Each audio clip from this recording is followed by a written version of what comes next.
varias personas habrían resultado heridas en el norte de Israel tras el lanzamiento de al menos 2 misiles antitanque disparados desde el Líbano, pero no hubo confirmación oficial. Los últimos ataques israelíes siguen a un periodo de creciente preocupación por una escalada del conflicto en la frontera con el sur del Líbano, donde las fuerzas israelíes han intercambiado disparos durante meses con la milicia de Hezbollah, respaldada por Irán y considerada como organización terrorista por la Unión Europea, Estados Unidos, Argentina y otros países occidentales. El miércoles, Hezbollah disparó alrededor de 20 proyectiles contra Israel, la mayoría de los cuales fueron interceptados por los sistemas de defensa aérea sin causar heridos, según el ejército. Alrededor de 10 misiles habrían sido disparados contra la zona del Monte Hermón, en los altos del Golán, ocupados por Israel, que tiene allí instalaciones claves de vigilancia, espionaje y defensa aérea. Por otra parte, en Ecuador se empezó a racionar la electricidad por hasta 6 horas durante la noche de ayer miércoles, dando paso a un mantenimiento del sistema de transmisión en víspera de nuevos apagones forzados por la peor sequía que enfrenta en los últimos 60 años. Las faldas del volcán Pichincha en el occidente de Quito y donde se asientan barrios residenciales fueron quedando a oscuras a partir de las 22 horas locales, como estaba previsto. También quitaron la luz en el centro histórico y el ruido de generadores de energía en el norte de la capital irrumpió. En el puerto pesquero de Manta, al suroeste, y en la andina Cuenca, en el sur, también se reportó la suspensión del servicio en diferentes puntos. El gobierno anunció el domingo 15 de septiembre un apagón preventivo de 8 horas a nivel nacional, pero este miércoles el ministro de Energía, Antonio Goncalves, precisó que la suspensión del servicio será por menos horas y por sectores en el país cuya demanda de electricidad depende en un 70% de la generación hídrica. El corte más largo en Quito durará 5 horas, mientras que en la localidad amazónica de Loreto, al noreste, habrá apagones de 6 horas, según la programación de empresas distribuidoras. Sin embargo, áreas estratégicas como hospitales, servicios de seguridad, están excluidos del racionamiento. Por último, el gobierno de España afirmó que no tiene nada que ver con cualquier documento o negociación entre Edmundo González Urrutia y el gobierno de Venezuela, según fuentes oficiales de Exteriores, acerca de la polémica renuncia del líder opositor venezolano Edmundo González Urrutia, que según ha narrado él mismo, fue bajo coacción, chantaje y presiones durante su estancia en la residencia del embajador de España en Venezuela, antes de abandonar Caracas para llegar a Madrid. En un video, González hacía referencia al texto difundido ayer miércoles por el régimen chavista, en el que el dirigente opositor informaba a las autoridades de su decisión de solicitar asilo en España y decía acatar el fallo judicial que convalidó la reelección de Nicolás Maduro. Este texto de 2 páginas, fechado el 7 de septiembre y dirigido al jefe del Parlamento, Jorge Rodríguez, fue compartido por el Ministerio de Comunicaciones del régimen en un grupo de Telegram. También el régimen chavista compartió una imagen del propio González firmando el documento ante la presencia del presidente de la Asamblea Nacional y la vicepresidenta de la República, Delcy Rodríguez, quienes se presentaron en la residencia del embajador de España en Caracas, Ramón Santos, con un documento que tendría que refrendar para permitir mi salida del país. En otras palabras, o firmaba o me atenía a las consecuencias, añadió el exdiplomático que fue candidato presidencial de la coalición opositora Plataforma Unitaria Democrática y sobre quien pesa una orden de captura tras los comicios, acusado de instigación a la desobediencia de leyes, conspiración y otros delitos. El líder opositor detalló que mientras estaba en la sede diplomática en la capital venezolana, hubo horas muy tensas de coacción, chantaje y presiones. En estos momentos consideré que podía ser más útil libre que encerrado e imposibilitado de cumplir las tareas que me encomendó el soberano, añadió. Por ende, un documento producido bajo coacción está viciado de nulidad absoluta por un vicio grave en el consentimiento, manifestó González Urrutia. Un lío que se ha formado porque no se explica cómo, si estaba asilado en la Embajada de España, se le permitió la entrada a estos 2 altos funcionarios, presidente de la Asamblea y vicepresidenta de la República, a coaccionarlo. Y ellos firman como testigos del documento. Además. Y el embajador de España firma como testigo del documento. Hay un lío en ciernes. Lo cierto es que hoy el Parlamento Europeo reconoció a Edmundo González como presidente electo de Venezuela. O Es sea que importante. la crisis sigue agravándose. Bueno, porque la transición ahí es de 6 meses, o sea, vamos a ver. Sí. Oye, Flori, estamos de nuevo aquí en la cabina, solo por hoy, para que los que nos quieren mandar para acá permanentemente no se alegren, es solo por hoy. Recordando los orígenes. Hoy es el programa número 935 de Cuarto Poder. Así que... Estás viejo, Alex. Estás viejo, DJ Alex. Oye, Alex, que a partir que de... empezó con nosotros aquí con la mascarilla. Claro. Aquí donde nos pegaste el COVID, Guido. Ay, Dios mío.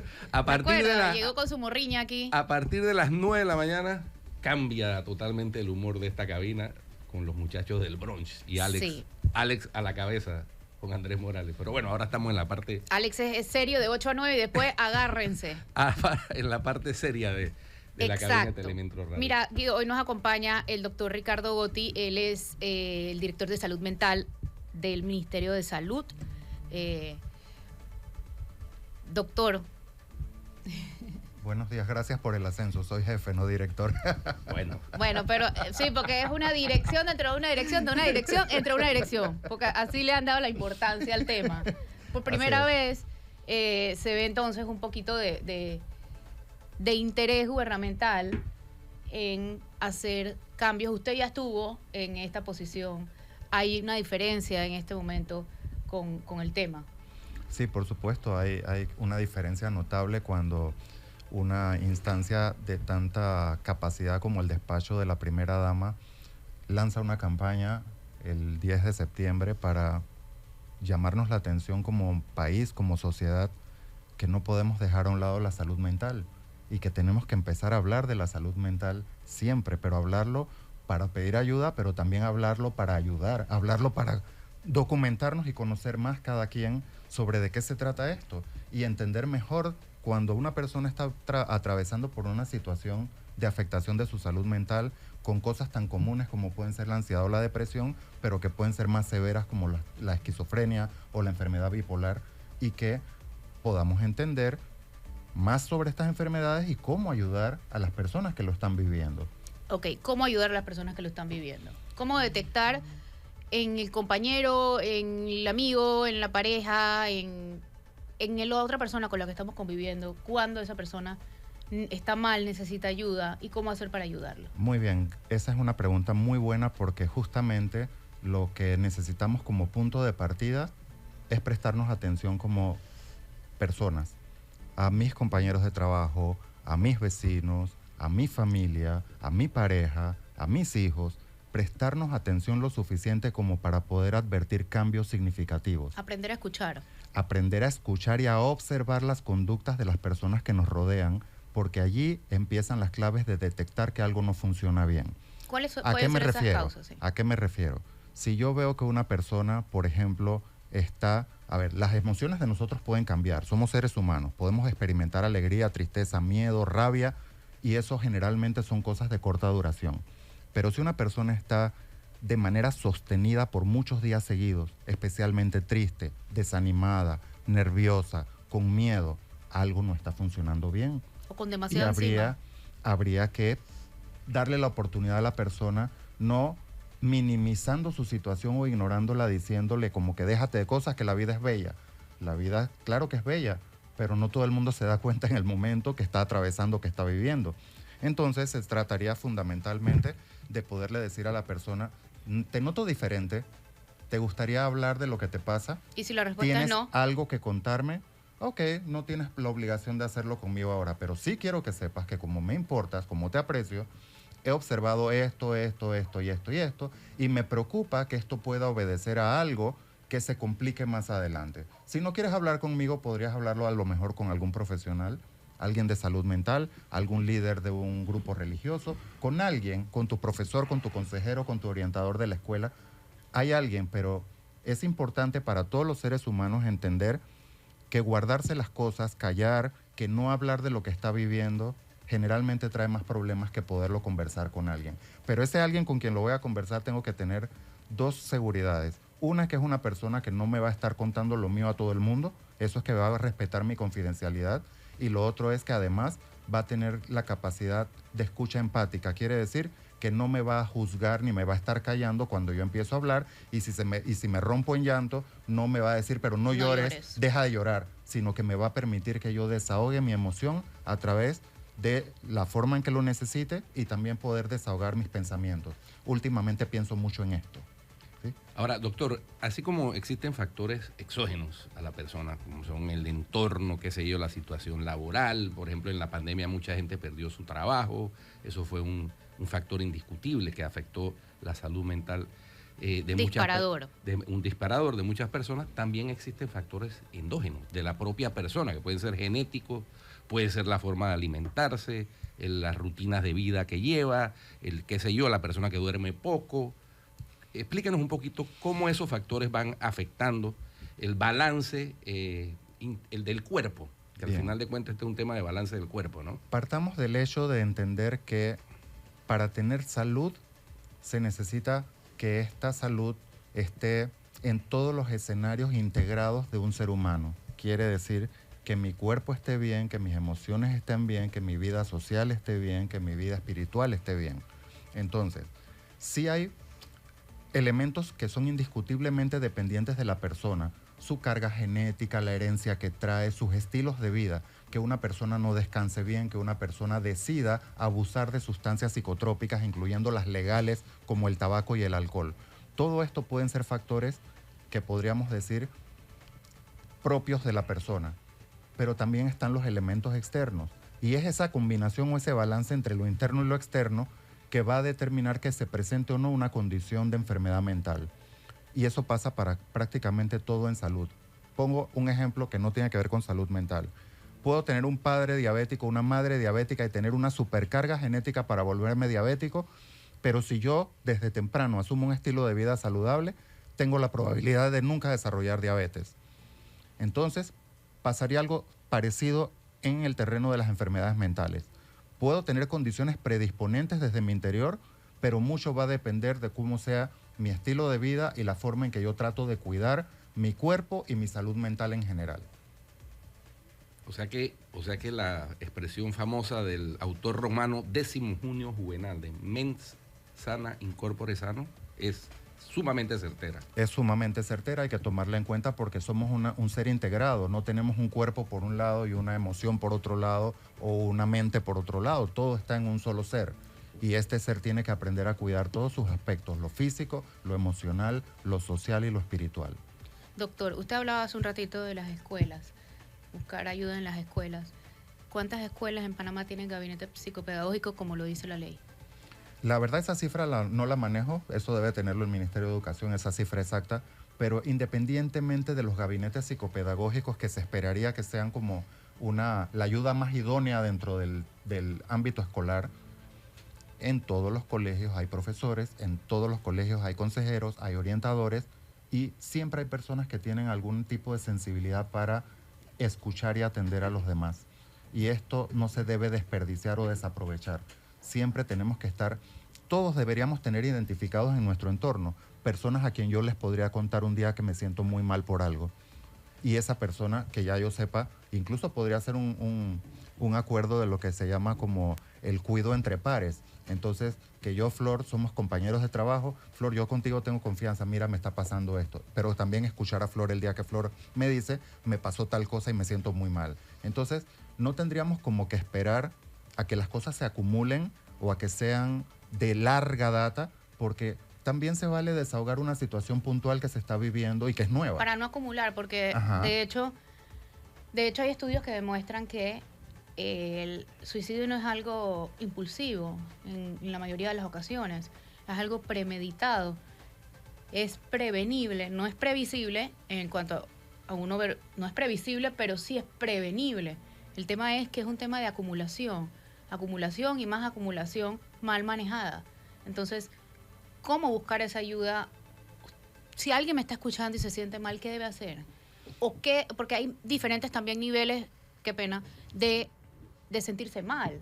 Sí, claro. Entonces, a veces sí amerita ir al cuarto de urgencias, a veces amerita ir a un centro de salud, a veces amerita sacar una cita y esperar el tiempo. ¿Qué debe hacer una persona que nos escucha que se siente mal? Cuando hablamos de buscar ayuda es un poco, como no podemos dar una receta única para todo el mundo, es decirle a la persona, estas son las opciones que tiene y toma tu decisión como persona. Si eres adulto y si eres el padre de un menor que está viviendo la situación, evalúa estas posibilidades que son las que mencionaste. Pedir una cita con un servicio de salud mental o ir a un cuarto de urgencia. ¿Cómo se hace eso?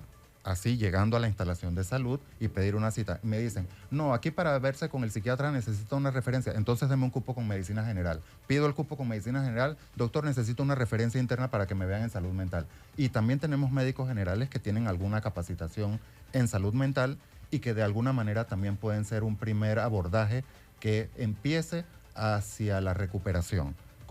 A ver, es que el solo poder desahogar una situación complicada que tengo ya es terapéutico. El solo poder hablar ya empieza a ser terapéutico. Por supuesto, va a haber situaciones que van a necesitar un apoyo psicoterapéutico especializado, pero no necesariamente esta es la realidad de todo el mundo. Entonces, la idea es, lo que sí aplica para todo el mundo es, no te calles tus problemas, háblalo con alguien de tu confianza. Si no lo tienes identificado en tu entorno, entonces busca personas que por su rol te sabes que te van a poder apoyar y que te van a poder de alguna manera guiar sin hacerte daño. ¿Quiénes podrían ser? Un profesional de la salud o un líder religioso, espiritual, como tú lo quieras llamar. Así como Guido habló de la pandemia como un disparador, también hay otro tipo de disparadores importantes, como por ejemplo pérdidas, por ejemplo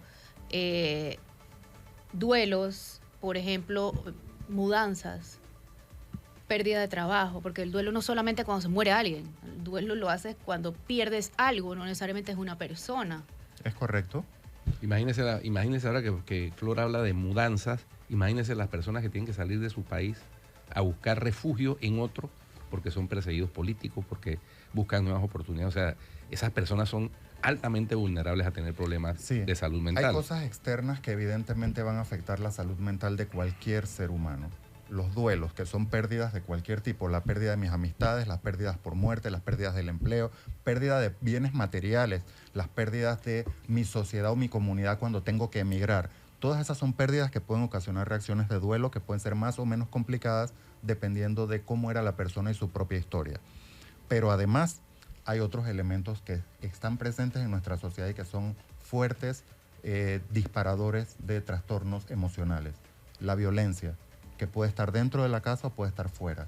Cualquier forma de violencia, incluyendo todos los tipos de acosos, como el bullying, el ciberbullying, como el acoso laboral, cualquier forma de acoso también es una expresión de violencia. Y también hay poblaciones más vulnerables, por ejemplo los homosexuales, ahora que habla del bullying. Claro, hay poblaciones más vulnerables en general, pero no solamente las personas que podrían pertenecer a la comunidad LGBT, sino también los menores de edad, también los adultos mayores, y también las personas que ya padecen de una condición mental crónica. Por supuesto. Entonces, y los jóvenes, que son las capacidades, estadísticas más altas, los jóvenes. Tienen menos capacidades para resolver cuando se enfrentan a estos disparadores externos que a veces son sumamente abrumadores, como los que venía mencionando.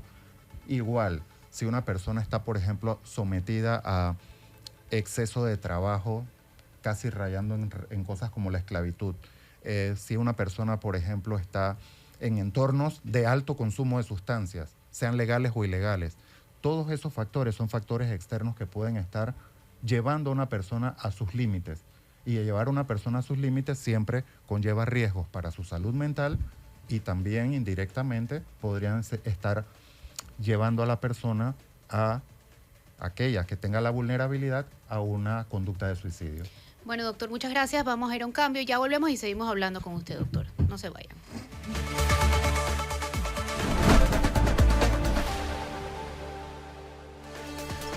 Hoy nos acompaña, hoy es un programa corto, Guido, porque hoy es la conferencia de prensa acostumbrada semanal del presidente José Raúl Mulino a las 8:30, pero nos faltan unos minutitos para irnos a eso, doctor. Y fuera de cámaras hablábamos un poquito sobre las líneas de ayuda. En este momento hay algunas líneas de ayuda que funcionan en Panamá. ¿Cómo nos va con eso? La verdad que no lo sé cómo está el nivel de eficiencia de las líneas, porque la mayoría de las líneas no están dependiendo del Ministerio de Salud ni de la sección de salud mental. Sí tengo que señalar que las líneas de ayuda han demostrado que son muy útiles.